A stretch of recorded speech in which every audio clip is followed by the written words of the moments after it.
Descifrando el código. Diseñando niños.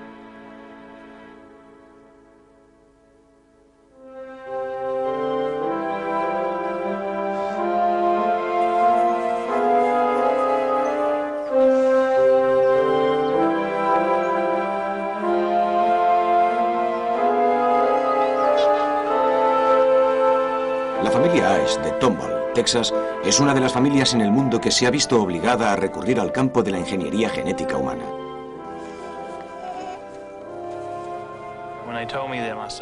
Cuando me dijeron que mi hijo tenía fibrosis quística, sentí miedo e impotencia, porque yo siempre he sido una persona resuelta.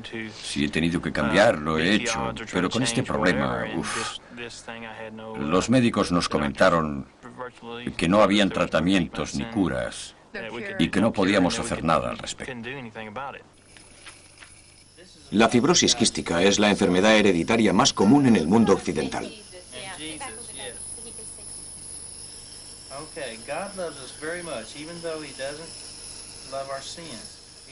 Aunque a muchos niños se les mantiene con vida incluso hasta los 20 años, la mayoría acaban sucumbiendo, como fue el caso de la sobrina de los Ashes, Farrell. Tenía 9 años y pesaba 25 kilos. Era muy frágil. Tenía muy mal los pulmones. No podía vivir sin la mascarilla. Si se la quitabas, aunque tan solo fuera para cambiársela, era como si la matases. Era terrible. Cuando te diagnostican que tu hijo padece la enfermedad, o tus pequeños, nunca te lo imaginas cuando tienes un niño. Crees que las cosas siempre serán de color de rosa y que todo será maravilloso. Con nuestro primer hijo fue todo muy bien, pero con Paul, bueno, nos dimos cuenta que las cosas no iban bien. A los enfermos de fibrosis quística, los pulmones se les atascan con una capa de mucosidad que se convierte en un inmejorable campo de cultivo para posibles infecciones letales. El problema radica en un gen que normalmente mantiene las paredes de los pulmones húmedas. No había cura para la fibrosis quística. Nadie supo cómo trabajaba el gen ni por qué actuaba mal. Los Ash sabían que si no había un gran avance en la investigación de la enfermedad, cualquier día perderían a su hijo. Otro problema que tuvimos fue que yo me preocupé tanto que ya no pude tener más niños. Y queríamos tener muchos. Queríamos que crecieran bien y que si algo nos pasaba, que se tuvieran los unos a los otros. Quizá en este sentido fue también algo muy duro de asumir. Y entonces llegó el descubrimiento científico por el que todas las familias con fibrosis quística habían rogado. Mi hermana me llamó y me dijo, mira las noticias de las 5. Dije, vale, las veré. Sobre las 4:30, Kevin vino del trabajo y yo fui a su encuentro. Esto era 2 semanas más tarde del diagnóstico de Paul. Salí a la calle y le dije, Kevin. Él bajaba del camión. No te lo vas a creer. Él dijo, ¿el qué? Han descubierto el gen. Han encontrado el gen. Empieza a ser frecuente que el gen se encuentre. Pero encontrar el gen no significa encontrar la cura. Porque en la mayoría de las enfermedades hereditarias, y conocemos miles de ellas, la tarea de encontrar la cura puede ser tan frustrante como la de encontrar el gen. Sin embargo, la localización de genes en enfermedades hereditarias ha supuesto una revolución para la medicina, porque ahora se puede predecir la enfermedad, lo cual supone un paso adelante en la prevención. El impacto de esta revolución ya ha sido experimentado por familias como los Ash, pues se ha descubierto el gen de la fibrosis quística. La búsqueda del gen ha sido larga y difícil. Y cuando ves el tamaño de la tarea, te das cuenta por qué. Dentro de cada célula están los genes. Son largas cadenas de ADN.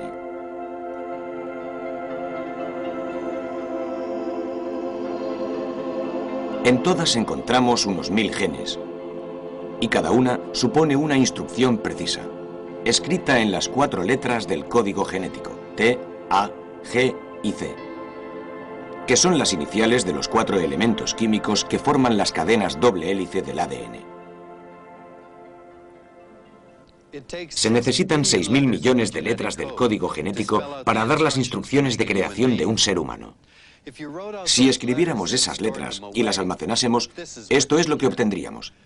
23 pares de cajones que representan los 23 pares de cromosomas que recibimos de nuestros padres, conteniendo entre ellos casi 2 millones de folios. El gen de la fibrosis quística fue finalmente descubierto aquí, en el cromosoma 7. Un gen tiene una longitud estándar de unos pocos centenares o pocos miles de letras. En los enfermos de fibrosis quística, este pequeño gen tiene un pequeño fallo en su deletreo, un vacío de 3 letras por aquí. Usted puede tener este defecto y ser una persona sana, ser solo un portador. Y eso se debe a que en el cromosoma que recibió de sus padres,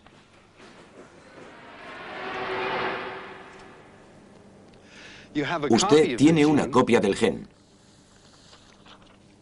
que es normal, pero solo un buen gen de fibrosis quística ya es suficiente.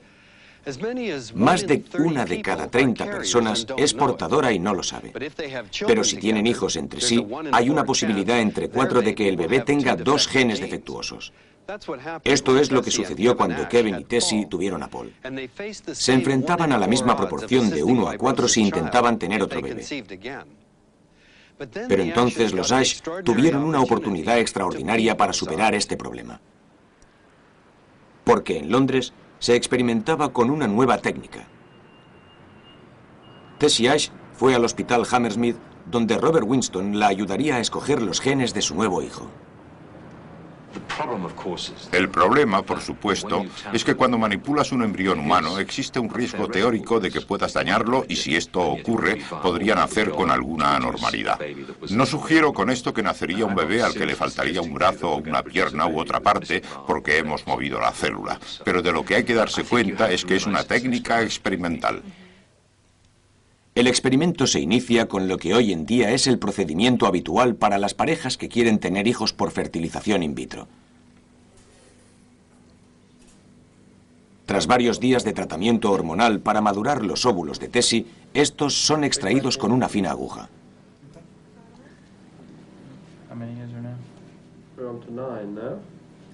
Dado que Tessie es una portadora, cada uno de los 9 óvulos de Tessie tiene una probabilidad del 50% de tener el gen de la fibrosis quística.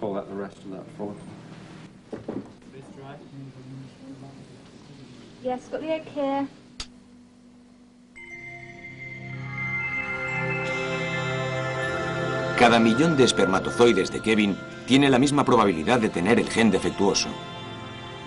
Así que el problema es que 1 de cada 4 embriones tendrá el gen de la fibrosis quística. Aquí y hoy se va a intentar realizar un diagnóstico extraordinario.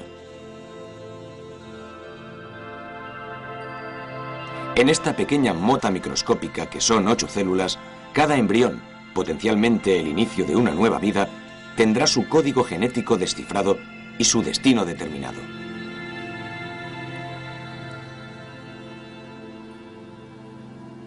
Utilizando herramientas más finas que un cabello humano, se extrae una célula de cada embrión. Las 7 células restantes son potencialmente capaces de desarrollar un bebé completamente normal. La prueba de la célula está en marcha y sus genes liberados. Se harán millones de copias de los mismos, las que sean necesarias para que su código sea legible.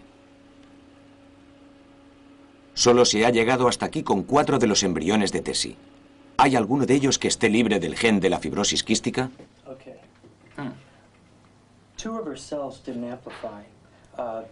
Para la búsqueda, los investigadores deben examinar con detenimiento el ADN de cada embrión. Si un gen está afectado, tendremos un portador. Con 2, el embrión tendrá fibrosis quística. Y si no hay ninguno, el embrión será normal. Afortunadamente, 2 de los embriones de Tessie están libres de gen de la fibrosis quística. Estos serán devueltos a su cuerpo. Los demás serán rechazados. Estoy tranquila porque cada célula no sabe lo que va a ser. No es como si latiera un corazón o como si tuviera una idea luminosa en ese momento. Me siento mejor que si finalizara un embarazo.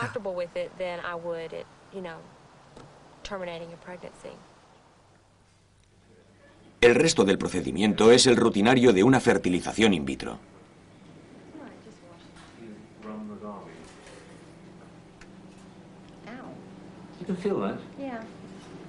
Aunque este experimento de tener niños libres de la enfermedad evite el trauma del aborto, por otro lado, no garantiza el éxito.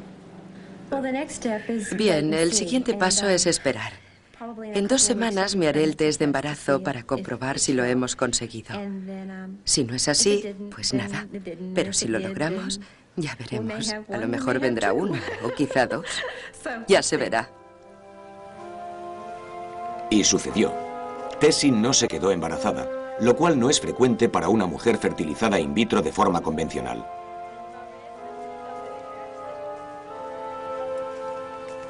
Pero algunas mujeres han conseguido concebir bebés sin fibrosis quística con el mismo método, y Tessie planea intentarlo de nuevo.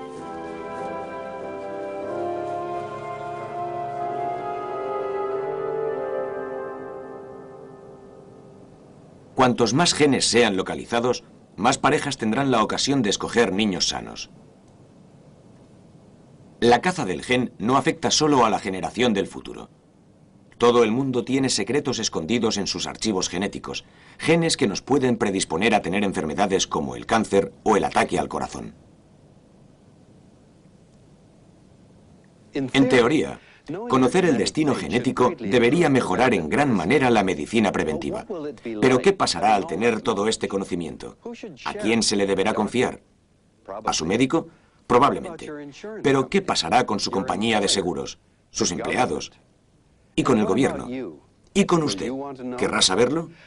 ¿Qué pasaría si encerrado aquí, pero accesible para usted si quisiera verlo, estuviera el momento y naturaleza de su propia muerte? So tell me, while I was gone this week, what did you and Steve do?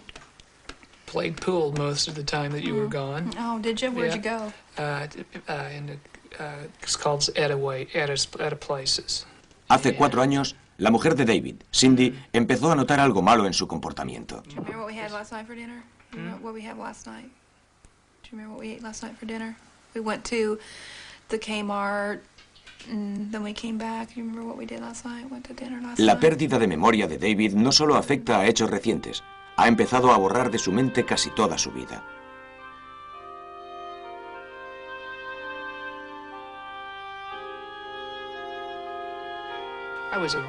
Yo era una persona ágil mentalmente. Y de pronto, gradualmente, empecé a decir cosas como, no recuerdo, no me acuerdo. Antes me acordaba de todo y ahora no sé. Nada. Asusta bastante. Yo soy de esas personas que piensan que se debería hacer algo antes de que sea demasiado tarde. David heredó una rara forma de Alzheimer de su abuelo, un inmigrante rumano.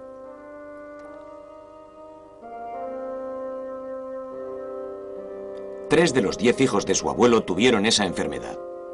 2 de los que se libraron fueron los tíos de David, Paul y Dan. Cuando 3 de sus hermanos y hermanas murieron de Alzheimer, Paul empezó a investigar las enfermedades de la familia. Este gráfico que he elaborado no es científico. Ha sido de palabra. ¿Ves esta parte de aquí? Pues es nuestra familia y te tienes que familiarizar con ella. Aquí están los hermanos y varias generaciones y aquí está papá. Pero esta parte de aquí es lo que pasó en Rumanía. Y esta información también es nueva para mí. Aquí está el bisabuelo y aquí el abuelo. Y aquí los hermanos de papá en esta parte de abajo. 5 hermanos. Papá está aquí. Este es el único hermano que no ha tenido Alzheimer en la familia. Todas estas señales negras indican muertes por Alzheimer. En 1991, el gen responsable de esta rara forma de Alzheimer heredada fue encontrado. Ahora se puede analizar a toda la familia para ver si ellos también tienen el gen. El hijo de David, David Michael, tiene un 50% de probabilidades de que haya heredado el gen mortal a través de su padre y tendrá que afrontar la decisión algún día de ser o no analizado. Pero para otro miembro de la familia, la prima de David, Debbie, esta decisión no se puede posponer.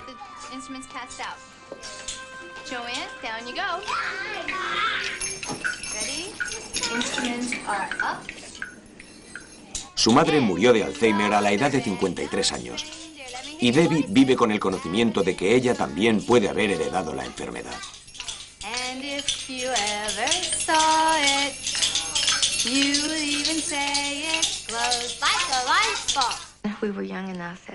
Cuando era más joven, nunca pensé que esto me pudiera llegar a suceder a mí. Decía, esto se va a arreglar antes de que yo me haga mayor. Y ahora que soy mayor y que ya tengo la edad en la que mi madre empezó a encontrarse mal, pues me da bastante miedo.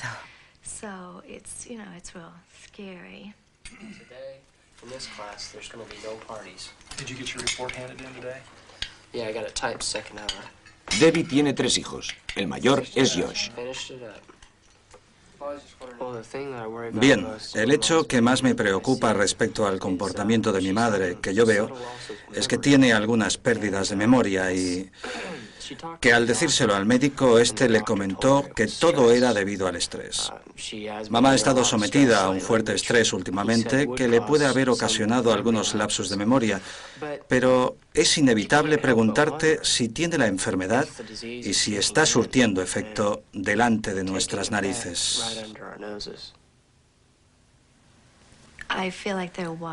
Siento como si me estuvieran espiando, esperando que haga alguna tontería. Entonces dirán, ¡cuidado! Y creo que es por lo que yo hice con mi madre.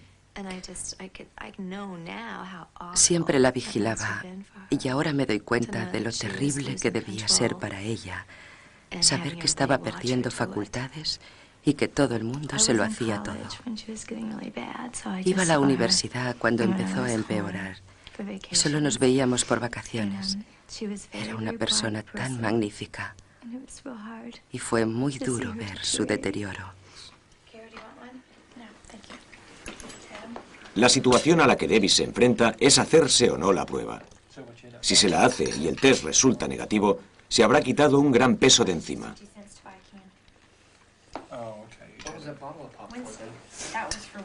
Lo cual quiere decir también que sus 3 hijos estarán libres de riesgo.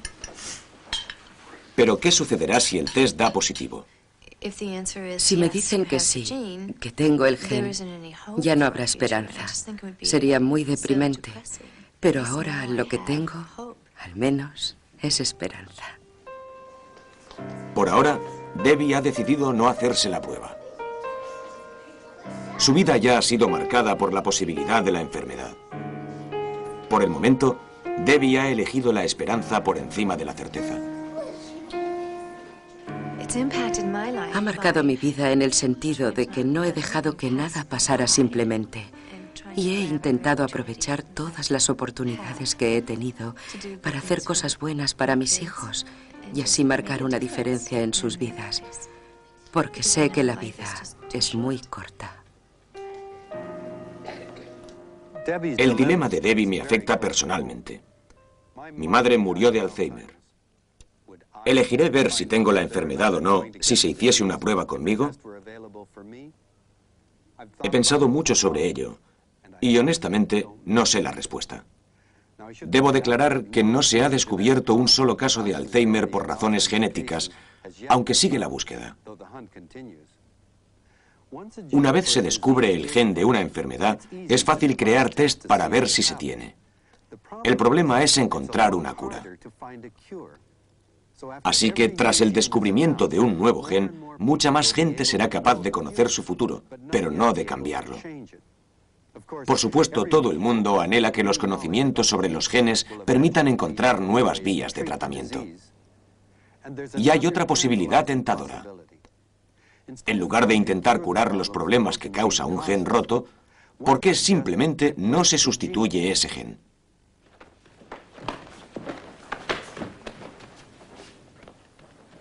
El doctor French Anderson es uno de los investigadores pioneros en genética humana del mundo.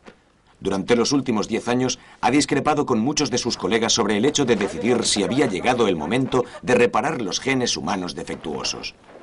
No hay muchas cosas que no se me hayan dicho ya, básicamente.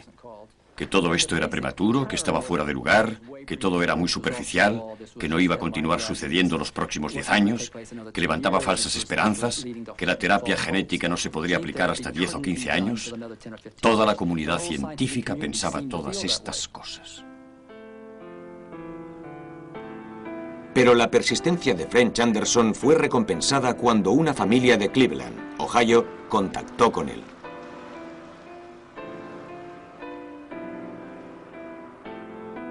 Esta muchachita es hoy en día una celebridad científica.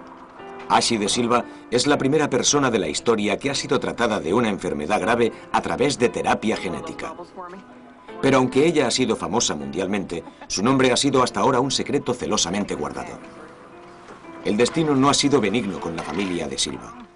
La hija mayor está con discapacitación permanente a causa de una infección vírica. La menor sufrió daños en el cerebro debidos a unas fuertes fiebres. Y Ashley es una de las 20 personas del mundo nacidas con un defecto genético que ha dañado su sistema inmunológico. Cuando se habla de terapia genética, se habla de manipular el maquillaje genético de un ser humano y si se va a realizar una cosa así, se conoce muy poco acerca de las reacciones de los seres humanos ante este tipo de tratamiento. Y bueno, según se nos explicó más tarde, había un riesgo minúsculo de que las cosas salieran mal.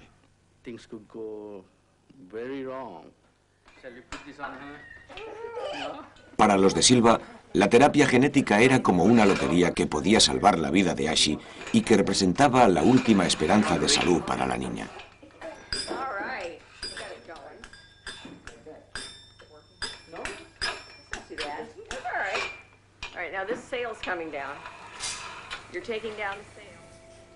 Desde que era un bebé, Ashley nunca ha llevado una vida normal.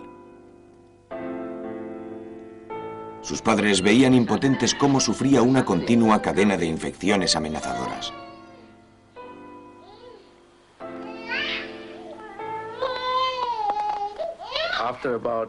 Tras un año y medio, tomamos la decisión de que no la llevaríamos a sitios donde estuviera expuesta a cualquier enfermedad. No la llevaríamos al parque ni a lugares donde hubiera muchos niños. Básicamente, la tendríamos en casa. Ashley solo salía de casa para visitar al doctor, quien un día hizo lo que parecía una sugerencia extraordinaria. Cogió la sangre de Ashante y me dijo: señora de Silva, esto es para una posible terapia genética cuando su hija tenga 60 años. Pensé, maravilloso, pero desearía que esto sucediera antes.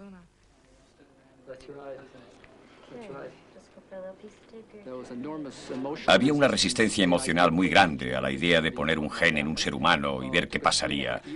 Nos costó 3 años y medio pasar todos los comités reguladores. Y cuando finalmente lo conseguimos, bien, fue muy importante y especialmente lo fue porque si las cosas hubieran ido mal con Ashley, todo nuestro campo hubiera sufrido un retroceso. Y había muchas cosas que podían haber ido mal. Lo más preocupante fue el método que Anderson escogió para sustituir el gen defectuoso de Ashley. Utilizó un virus que causaba cáncer a los ratones. Normalmente, el virus se sitúa en una célula de ratón a la que inyecta sus genes letales. Estos genes letales se esconden dentro del ADN de los roedores e inicia el cáncer.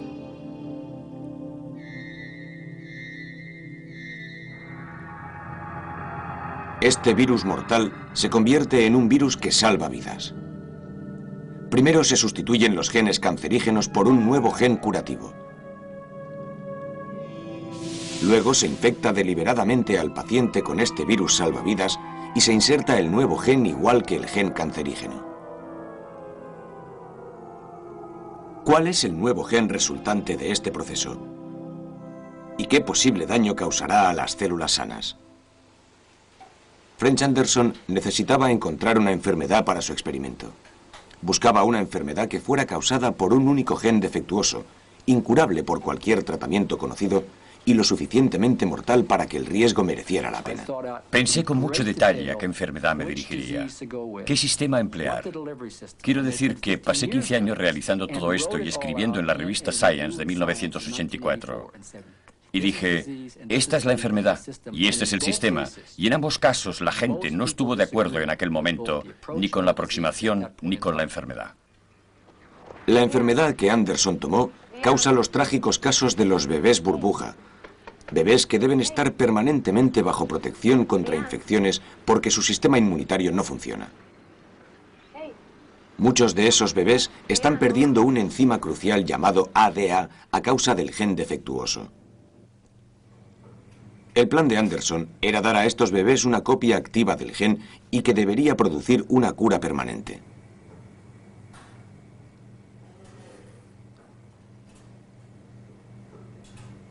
Pero había un problema. ¿Dónde colocaría el nuevo gen?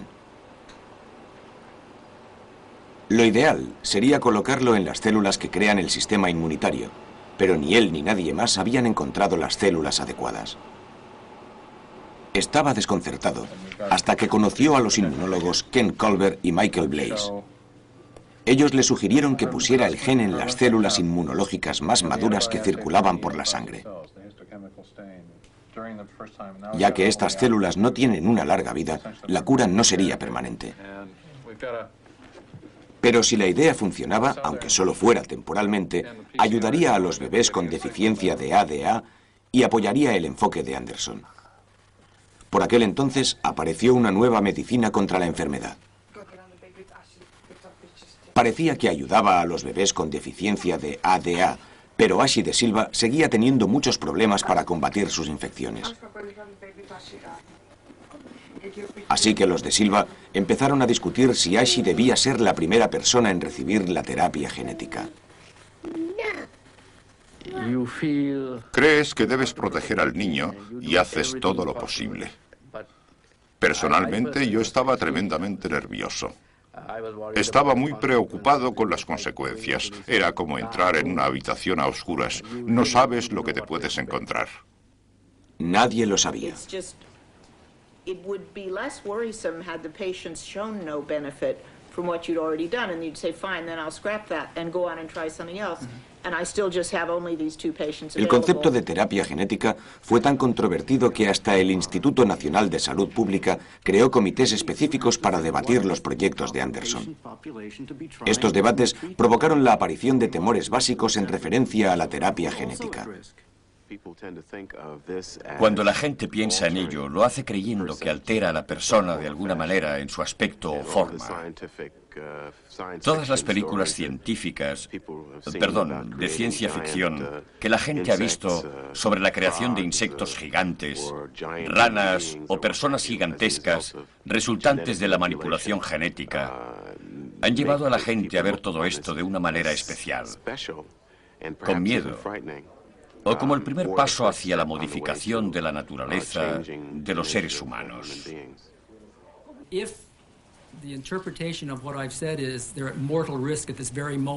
Pero Anderson no ha estado tantos años solamente planteando el tema científico, sino que también lo ha hecho con las bases políticas para la terapia genética. Finalmente, él y su equipo han sido recompensados. The stuff of science fiction is about to become science fact. A government committee today has approved the world's first use of genetic engineering as a potential way to cure an illness in a human being. In a medical experiment that's expected to make history, doctors are trying to treat a sick young girl by arming her body with a missing gene. It's a bold move and a controversial one. This is a critical first small step for what should be in the future a major revolution in medicine. Let me go ahead and read. El 1 de septiembre de 1990, los de Silva dieron formalmente su consentimiento para que Ashi participara en el experimento de Anderson. El acontecimiento fue grabado en su vídeo casero. Pocas horas más tarde, empezó el tratamiento.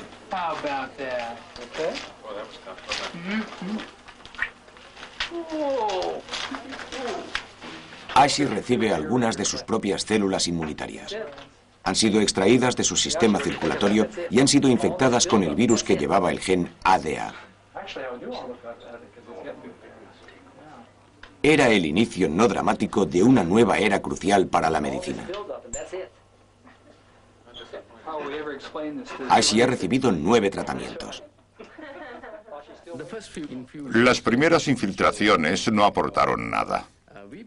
Empezamos a relajarnos cuando de pronto toda la familia cogió la gripe y todos tuvimos el resfriado más o menos al mismo tiempo. Y adivinen, la primera persona que se recuperó fue Asante. Nos dimos cuenta que su moquillo permanente había desaparecido. Otros detalles, su comportamiento parecía mejor. Estaba menos irritable y más receptiva. Ha recorrido un largo camino. Sus células de ingeniería genética trabajan mucho mejor de lo que lo solían hacer.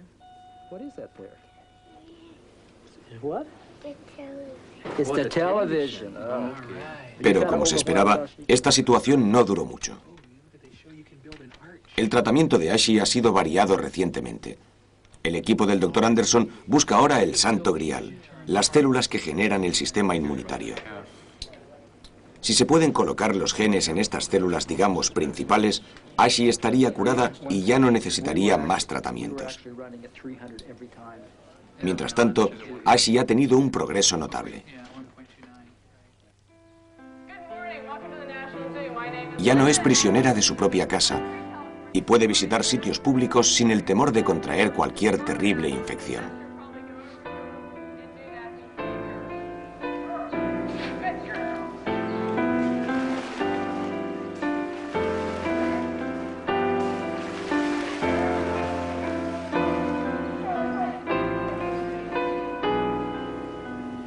El valor de Ashi de Silva y su familia han ayudado a impulsar la terapia genética humana. Desde entonces se han iniciado unos 12 procesos relacionados con enfermedades mucho más comunes que la de Ashi, incluyendo el cáncer o los ataques al corazón. Las puertas de la terapia genética han sido abiertas. Pero aún queda mucho camino que recorrer antes de que la terapia genética esté normalizada. Aunque funcionen, los métodos existentes son molestos y caros. Y aún más, no son válidos para muchas enfermedades en las que las células que hay que sanar no pueden ser extraídas, como es el caso de la fibrosis quística que amenaza la vida del pequeño Paul Ash. En su casa de Texas, la familia Ash intenta que Paul lleve una vida de lo más normal posible.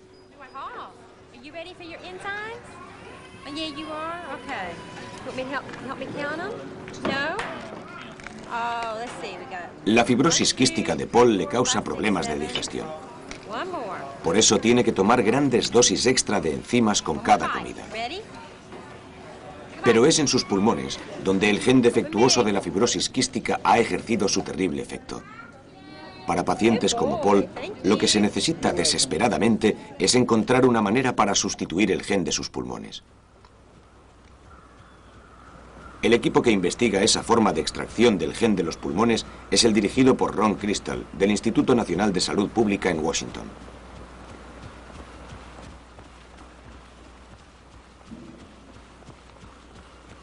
El problema para la aplicación de la terapia genética en un órgano como los pulmones es que no podemos sacar las células del mismo, así que la única manera de curar esta enfermedad a través de terapia genética es modificando las células del individuo.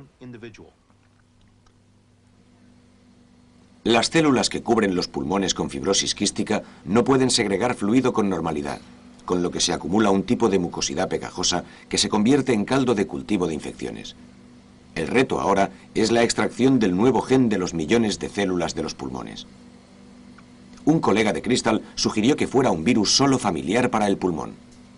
El adenovirus buscó durante mucho tiempo vías para entrar dentro de las células humanas. Le gustan las células de las paredes de las vías respiratorias. Es por eso que cogemos los resfriados del adenovirus. Por lo tanto, lo que hemos hecho ha sido sacar las malas partes del virus, convertirlas en un virus bueno y aprovechar el funcionamiento del virus para introducirlos en las células del pulmón.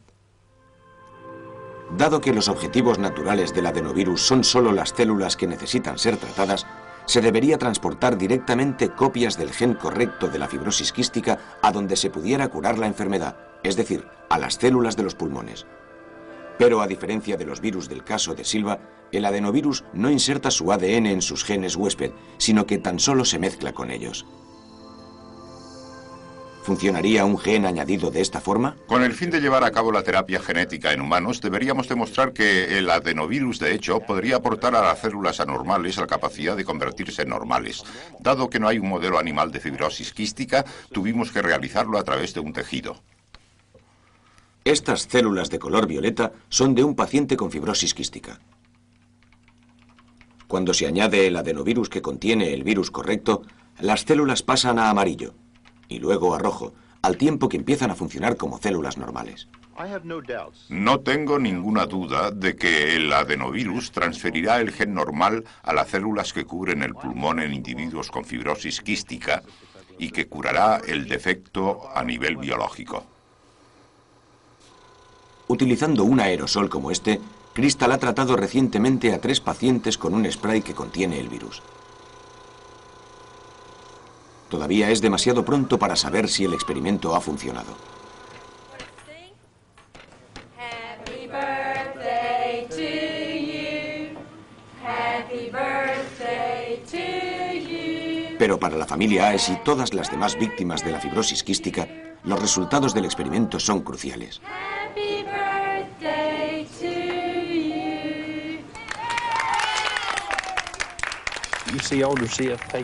Ves a los otros pacientes con fibrosis quística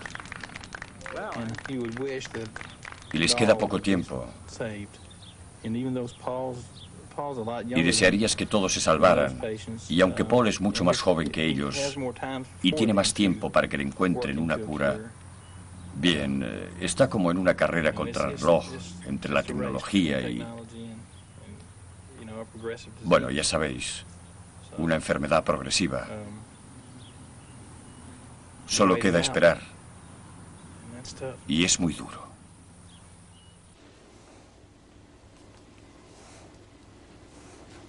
Mientras que se intuyen nuevas formas en el tratamiento de los genes, el hombre que abrió este campo pone su atención sobre el futuro de la genética humana.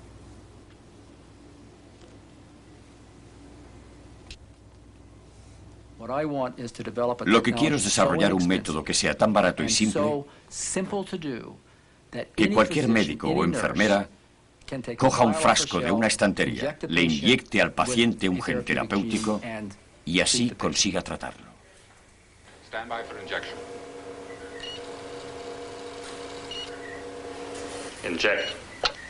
El sistema de aplicación del Dr. Anderson no se aleja mucho de lo que fue la película Viaje Fantástico.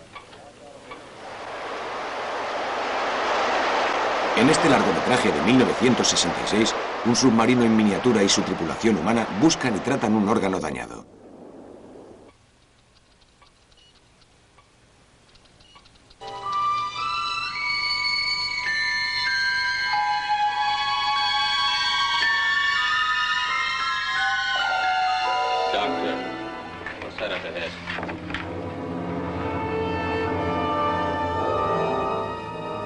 That's it. That's the site of the injury, that dark spot. We'd better get prepared. El objetivo de Anderson y sus colaboradores es sustituir el submarino y su tripulación por una bala mágica que reconozca el objetivo y le aplique los genes curativos. Pero Anderson y otros muchos científicos tienen algunas reservas sobre el futuro de la terapia genética. Avanzamos muy rápido en el campo de la ingeniería genética y no sabemos lo que estamos haciendo. Lo importante para mí es que si puedes introducir un gen para corregir la deficiencia de ADA, puedes introducir un gen para hacer cualquier cosa que quieras. Cambiar el color de la piel, intentar incidir sobre la inteligencia. Si, por ejemplo, alguien descubre de aquí a 1 año o 2 o 3 el gen que al ponérselo a un mono hace que éste sea más inteligente, hace mejorar su memoria, ¿por qué no se lo pones a tu hijo o lo pruebas contigo mismo? ¿Y por qué no? Una pregunta que se había planteado en ciencia ficción y que ahora se la formula un hombre que ha hecho de la ingeniería genética un hecho científico. ¿Es que ahora que tenemos la capacidad de sanar genes defectuosos, vamos a empezar de nuevo a redefinir lo que está mal? ¿Qué pasa con los genes que me dieron estos ojos? Cuando era joven, me obsesionaban mis ojos. Hubiera dado lo que fuera porque fueran redondos, occidentales. Ser tan diferente de la mayoría fue mi vía crucis particular, pero aprendí a vivir con ello. Hace unos años, sin embargo, lo primero que hice al nacer mis hijos, de madre europea, fue comprobar si tenían sus ojos. Si alguien me hubiera dicho que había una solución genética que aseguraría que mis hijos no tendrían mis ojos, ¿hubiera decidido probarla? Por supuesto, esta cuestión sigue siendo una hipótesis, pero ya empezamos a entrever que una pregunta similar puede tener su respuesta en el nuevo y apasionante mundo de la terapia genética humana. Cualquier madre quiere un hijo perfecto. Todas quieren que sea sano, normal e inteligente y que aprenda las cosas antes que los niños de sus amigas. Durante mucho tiempo, David hacía todo eso. Pero de pronto, mientras sus demás amigos crecían, David quedaba rezagado. Y mientras ellos iban más deprisa, David no podía seguir su ritmo. No le crecía la talla de los zapatos, ni tampoco la de su ropa. Y entonces fue cuando nos empezamos a preguntar qué estaba pasando. Por alguna misteriosa razón, David no seguía el ritmo de los chicos de su edad. En aquel momento, la altura a la que tenía que llegar era de 1,5 metros. Pero cuando su madre supo que no habían garantías de que ni llegase a esa altura, buscó un discutido tratamiento médico para ayudarle a crecer.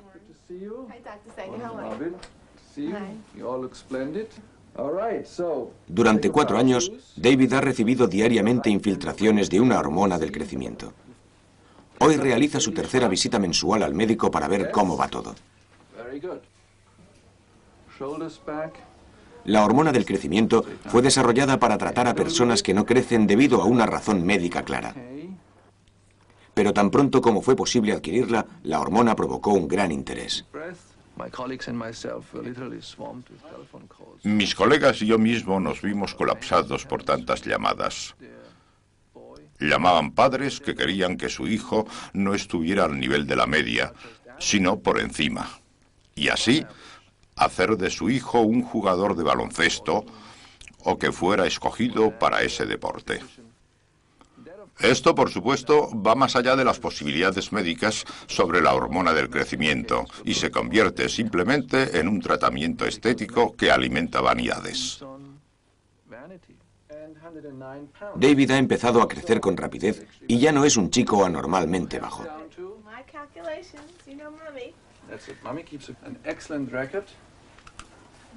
Pero la pregunta es, ¿qué había de malo en cómo era? El mundo no es perfecto. La gente se fija en las personas que son diferentes, como si fueran extrañas o minusválidas, y yo no quería eso. Como madre, no quería que mi hijo tuviera que vivir con algo que lo tuviera impedido. A lo mejor lo hubiera aceptado. Quizás, si no le hubiera hecho pensar al respecto, no le hubiera afectado. Pero las cosas sucedieron así y yo me sentía mal. Cuando supimos que David podía recibir el tratamiento y que éste no tendría efectos secundarios o serían muy limitados, decidimos que lo intentaríamos.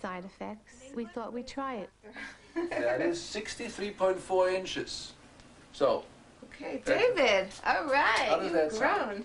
Very nice. Okay. David lo está haciendo de maravilla. Ha crecido una media de 5 a 7 centímetros por año. Su carácter ha cambiado. Se siente muy bien consigo mismo. Está muy seguro. Y yo siento que ya no tengo que defenderle. Estoy haciendo lo que es mejor para mi hijo y lo veo cada día en su rostro. Veo que es feliz consigo mismo y eso para mí lo es todo.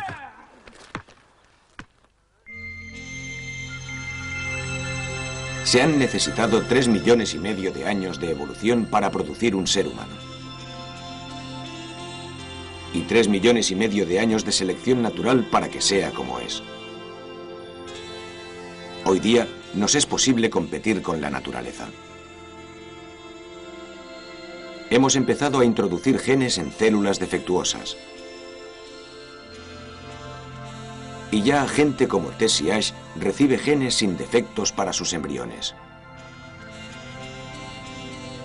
Pronto seremos capaces de introducir nuevos genes dentro de los embriones y corregir así problemas genéticos incluso antes de que nazca el bebé. Dado que estos genes pasarán de una generación a la siguiente, enfermedades como la fibrosis quística o el Alzheimer podrían en teoría ser erradicados en una familia para siempre. Ahora que hemos empezado a rediseñar a nuestros hijos, ¿dónde nos detendremos? El límite entre aquellos que deberían ser cambiados y los que podrían ser cambiados va a ser difícil de establecer. Por ejemplo, yo mismo. ¿Y si mis padres me hubieran dado un gen para ojos occidentales? ¿Quién se habría opuesto? Unos cuantos centímetros más de altura y un poquito más de inteligencia no le hacen daño a nadie. ¿Cómo sería una sociedad que pudiera elegir sus genes? ¿Nos conducirán estas asombrosas técnicas hacia una era de creciente conformidad genética? La vida nos enseña que la diversidad es la llave natural de la supervivencia. ¿Ignoraremos tal hecho mientras que los dictados de la moda genética son cada vez más irresistibles? Más estremecedora parece la posibilidad que la ingeniería genética pueda aportar una nueva herramienta de represión.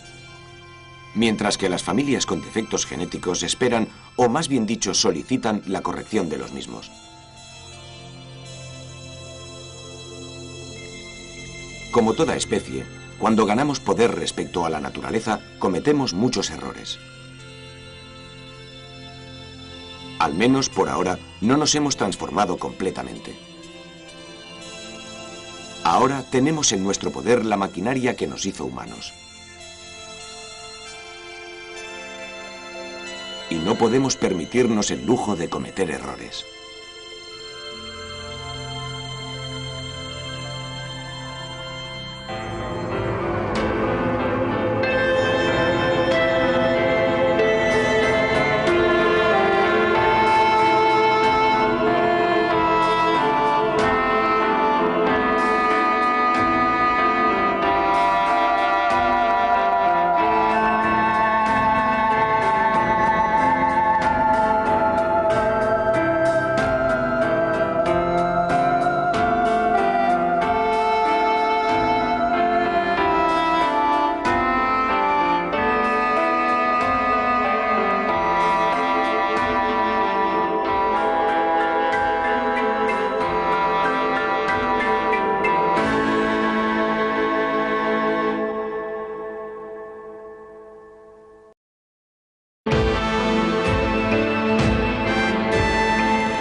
Descifrando el código. Diseñando niños.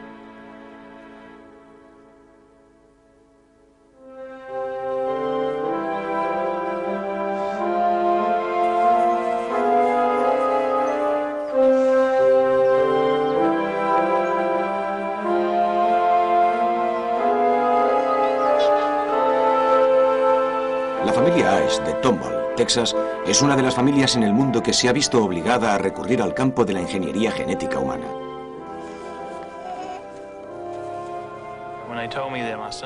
Cuando me dijeron que mi hijo tenía fibrosis quística, sentí miedo e impotencia, porque yo siempre he sido una persona resuelta.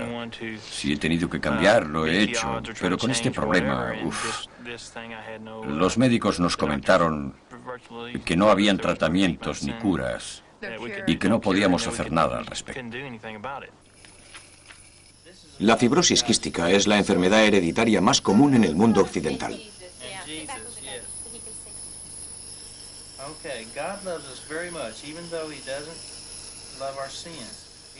Aunque a muchos niños se les mantiene con vida incluso hasta los 20 años, la mayoría acaban sucumbiendo, como fue el caso de la sobrina de los Ashes, Farrell. Tenía 9 años y pesaba 25 kilos. Era muy frágil. Tenía muy mal los pulmones. No podía vivir sin la mascarilla. Si se la quitabas, aunque tan solo fuera para cambiársela, era como si la matases. Era terrible. Cuando te diagnostican que tu hijo padece la enfermedad o tus pequeños, nunca te lo imaginas cuando tienes un niño. Crees que las cosas siempre serán de color de rosa y que todo será maravilloso. Con nuestro primer hijo fue todo muy bien, pero con Paul, bueno, nos dimos cuenta que las cosas no iban bien. A los enfermos de fibrosis quística, los pulmones se les atascan con una capa de mucosidad que se convierte en un inmejorable campo de cultivo para posibles infecciones letales. El problema radica en un gen que normalmente mantiene las paredes de los pulmones húmedas.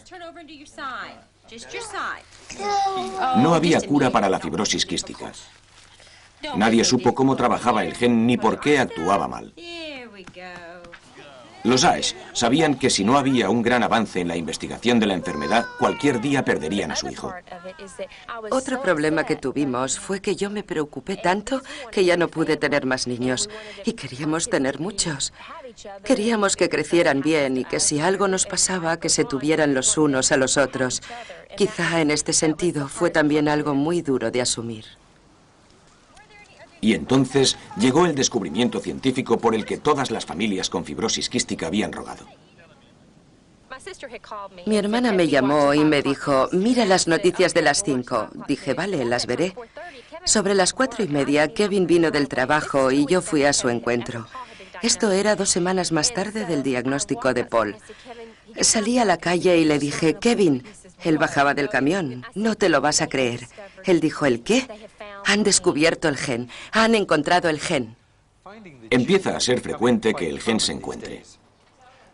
Pero encontrar el gen no significa encontrar la cura.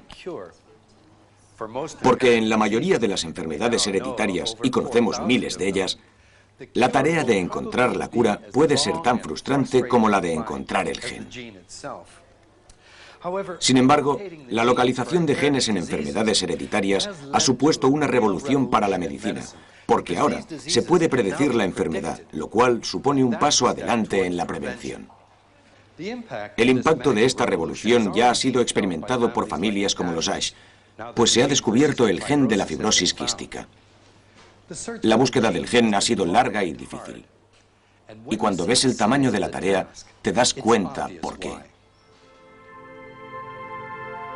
Dentro de cada célula están los genes. Son largas cadenas de ADN.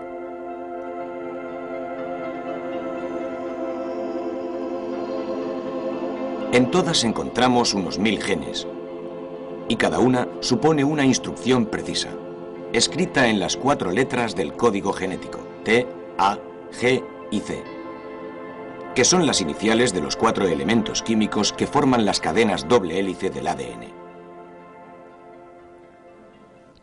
Se necesitan 6.000 millones de letras del código genético para dar las instrucciones de creación de un ser humano. Si escribiéramos esas letras y las almacenásemos, esto es lo que obtendríamos.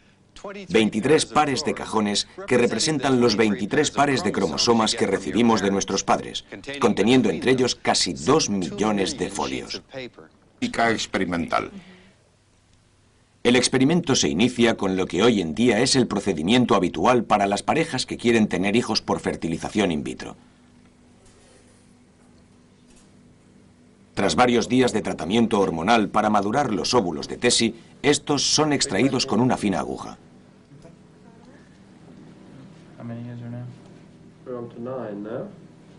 Dado que Tessie es una portadora, cada uno de los 9 óvulos de Tessie tiene una probabilidad del 50% de tener el gen de la fibrosis quística.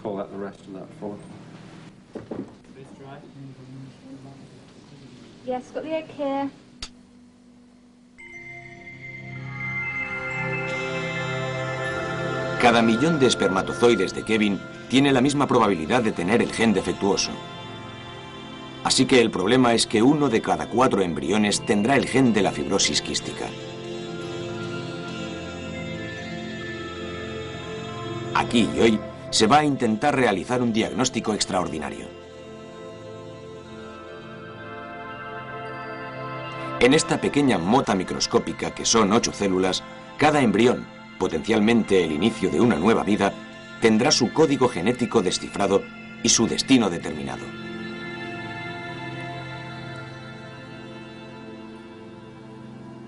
Utilizando herramientas más finas que un cabello humano, se extrae una célula de cada embrión. Las 7 células restantes son potencialmente capaces de desarrollar un bebé completamente normal. La prueba de la célula está en marcha y sus genes liberados. El gen de la fibrosis quística fue finalmente descubierto aquí, en el cromosoma 7. Un gen tiene una longitud estándar de unos pocos centenares o pocos miles de letras.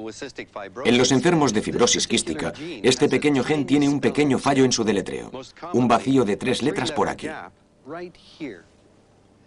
Usted puede tener este defecto y ser una persona sana, ser solo un portador. Y eso se debe a que en el cromosoma que recibió de sus padres,